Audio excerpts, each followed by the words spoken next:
Hola, el día de hoy presentaremos un poco sobre qué es la licuefacción y sus diferentes tipos. La siguiente ponencia es con el ser evaluados en la materia Manejo de Residuos Sólidos correspondiente al 10º semestre de la Facultad de Ingeniería Civil. El trabajo fue realizado por Mónica Yaritza Guzmán Marín, Víctor Manuel Becerra Silva, Victoria Muñiz Quesadas, Ana Daniela Martínez González y Andrea Contreras Guasano, alumnos de la Universidad Michoacana de San Nicolás de Hidalgo. Dentro del desarrollo del tema tendremos 4 puntos importantes. El primero de ellos es poder definir qué es la licuefacción y cómo se relaciona este fenómeno con la ingeniería civil. El segundo punto es referente a la licuefacción directa del carbono, donde se explicará el proceso químico que pasa y las diferencias entre la licuefacción directa e indirecta. Por tercero, tendremos la licuefacción de gases.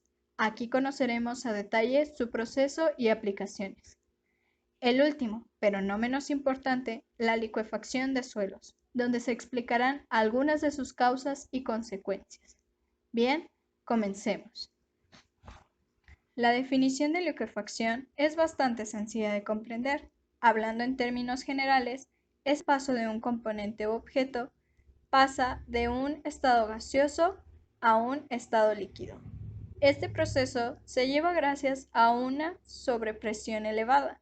Ocurre por la acción de la temperatura y el aumento de la presión, que permite llegar a este punto. Este fenómeno sin duda tiene innumerables ejemplos. Sin embargo, los que más nos interesan como ingenieros civiles pudieran ser los relacionados con la licuefacción de suelos. Es uno de los fenómenos más dramáticos y destructivos y además de los más polémicos y peor explicados que pueden ser inducidos en depósitos por acciones sísmicas, generando así un total de incertidumbres sobre la resistencia del suelo donde se ejecutará alguna obra civil.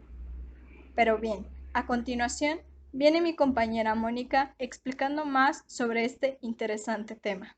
Vamos a dar a continuación a lo que se refiere a la licuefacción directa del carbón. Ese es un proceso químico, también se le conoce como el proceso de Proy-Boschen.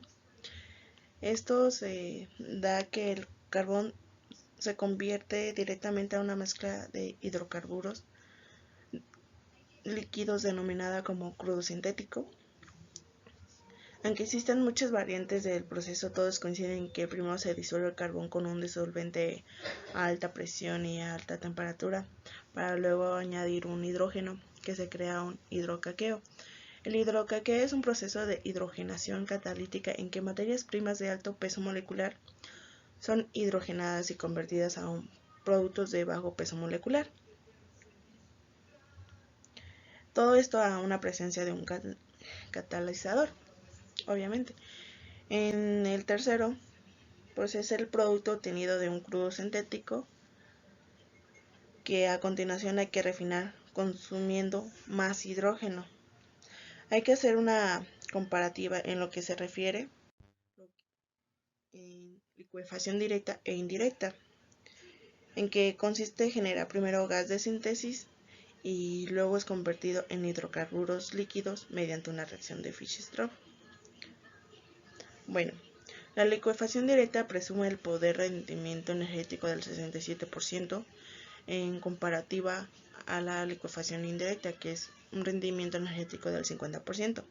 Sin embargo, cuando se calcula el rendimiento, incluyendo la combustión de los productos en motores, se observa que ambos procesos quedan más o menos igualados a ser de mayor calidad los combustibles de Fischer-Tropsch, que eso se refiere a la licuefacción indirecta. También la licuefacción indirecta ha sido operada industrialmente desde 1950 hasta la actualidad, por el contrario de la licuefacción directa, que no tiene ningún ejemplo actual de alguna planta industrial. Su dato más reciente es en los años de 1940. Los productos en la licuefacción directa son altamente aromáticos. Esto limita su aplicación a la industria petroquímica, a su liberación de gases con efectos invernaderos a gran magnitud. Es por eso que ya no se usa mucho su aplicación en comparativa a la licuefacción indirecta, que esa nos permite la separación y captura del dióxido de carbono, reduciendo la emisión de gases con efecto invernadero a comparativa a la directa. En la directa tenemos el hidropretratamiento, buscando aumentar su calidad a niveles comerciales en la actualidad. Ahora le daré seguimiento a mis compañeros. Licuefacción en gases.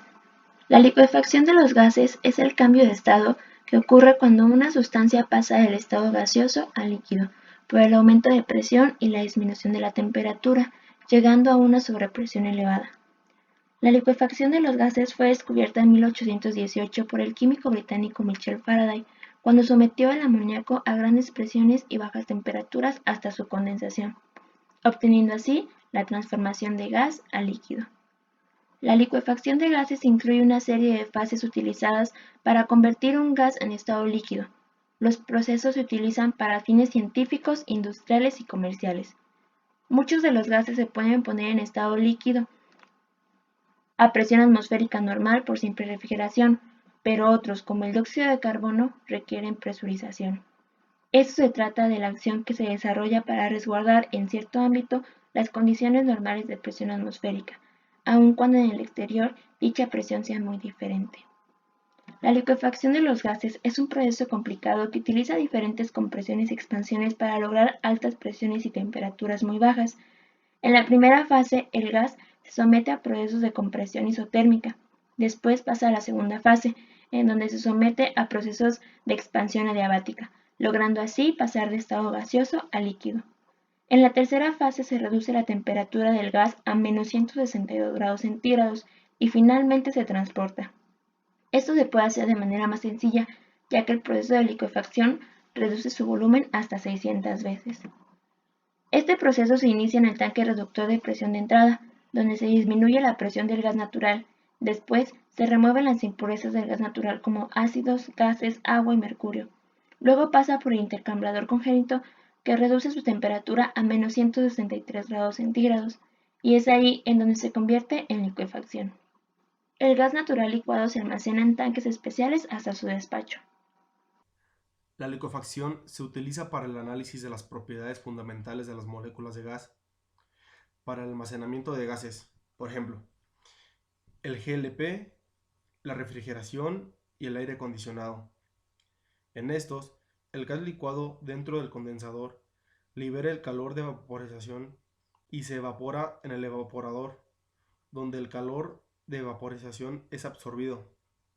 El amoníaco fue el primero de estos refrigerantes, pero ha sido sustituido por compuestos derivados del petróleo y halógenos. Para el oxígeno líquido se suministra a los hospitales para la conversión de gas para los pacientes que sufren de problemas respiratorios. En el caso del nitrógeno líquido, es utilizado en dermatología y en inseminación artificial para congelar el semen.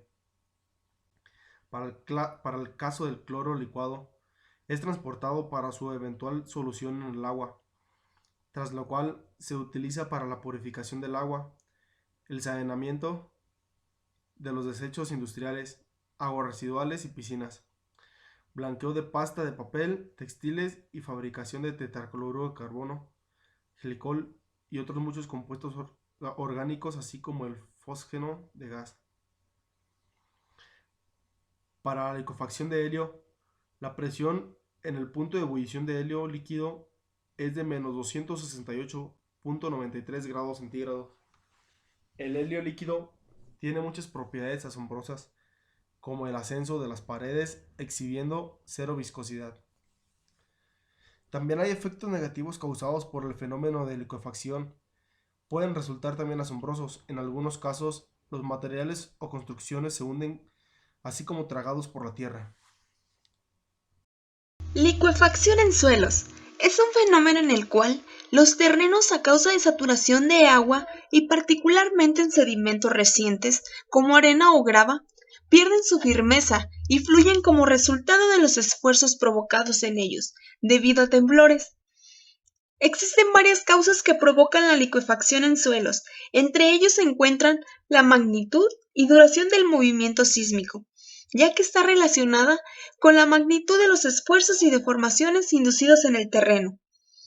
Normalmente este movimiento es corto, de 5 a 40 segundos, pero si es intenso, predominará la condición no drenada.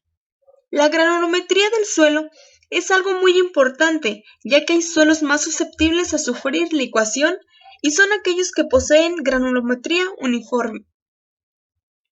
El nivel freático influye demasiado, ya que la presión de poros producida por el agua ocupa los vacíos existentes entre las partículas del material.